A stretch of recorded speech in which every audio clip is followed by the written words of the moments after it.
U.S. Prosecutors in Chicago are seeking 28 years in prison and maximum fines for a woman who brutally killed her mother at a luxury resort in Bali a decade ago and served time there before pleading guilty to federal charges in Illinois.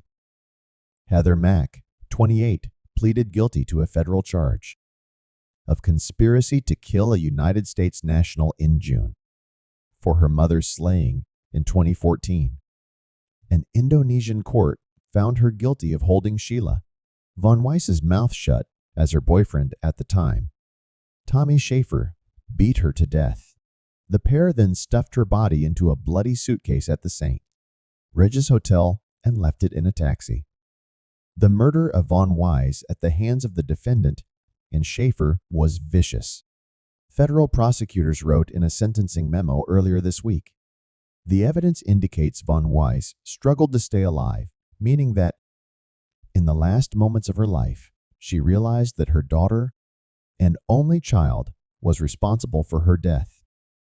Von Weiss had been worried that Mack would one day kill her, and it is hard to fathom the physical and emotional pain Von Weiss endured in the final moments of her life. Mack's lawyers are seeking a sentence of 15 years maximum, with time served credit for her Indonesian incarceration, arguing it would be unwarranted to keep her in prison longer. After co-conspirator Robert Bibbs received a 9-year sentence for helping to plot the murder. Schaefer, Bibbs' cousin, is also accused of taking part in the murder in an effort to get rich off the money they thought they would have inherited from Von Weiss.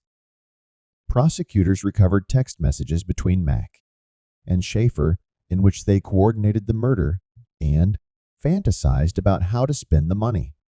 "I can't wait to be rich," Schaefer wrote days before the murder.